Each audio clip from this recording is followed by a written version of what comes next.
পবিত্র মাহে রমজান উপলক্ষে কাতার বাংলা প্রেস ক্লাবের উদ্যোগে প্রবাসীদের সম্মানে ইফতার ও দোয়া মাহফিল অনুষ্ঠিত হয়েছে। রবিবার রাজধানী দোহার ঘরোয়া রেস্টুরেন্টে সংগঠনের সভাপতি গোলাম মাওলা হাজারীর সভাপতিত্বে ও সাধারণ সম্পাদক মামুনুর রশিদের সার্বিক তত্ত্বাবধানে অনুষ্ঠান যৌথ সঞ্চালনা করেন EM আকাশ ও ইউসুফ পাটোয়ারি লিংকন। অনুষ্ঠানে প্রধান অতিথি ছিলেন কাতারে নিযুক্ত বাংলাদেশের রাষ্ট্রদূত মোহাম্মদ নজরুল ইসলাম।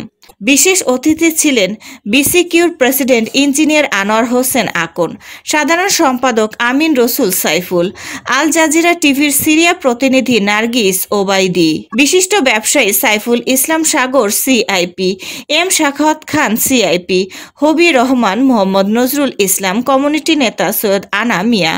উপস্থিত ছিলেন কাতার বাংলা প্রেস ক্লাবের সিনিয়র সহ সভাপতি আকবর হোসেন বাচ্চু, দপ্তর সম্পাদক শাহরিয়ার শামীম, ব্যবসায়ী নেতা মাহবুবুর রহমান চৌধুরী বাবু, কমরেড ইসমাইল হোসেন ও তৌফিক ইলাহি চৌধুরী।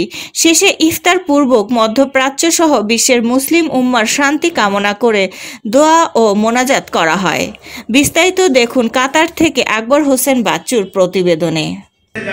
সঠিক সহজ সরল রাস্তাটি শুভেচ্ছা জানিয়েছি সবাইকে।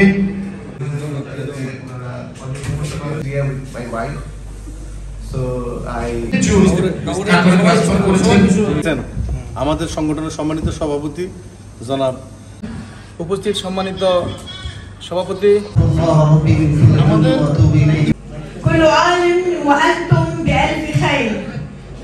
এবং আজকের সবার সম্মানিত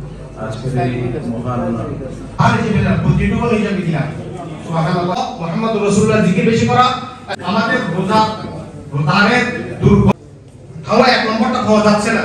রোজা রেখেছেন, তাদের সবার জন্য দোয়া কামনা। রমজান মুবারক এবং অগ্রিম ঈদ। বৃহস্পতি আপনারা যারা সেই মাহিদুল খান এসে গেছে কাতারে নিযুক্ত বাংলাদেশের সেই দরখাস্তটা কি? দরখাস্ত হচ্ছে জান্নাতের সঠিক রাস্তা। 30 পারা কোরআন যদি আমরা প্রথম কথা বলা হয়েছে এই সূরাতে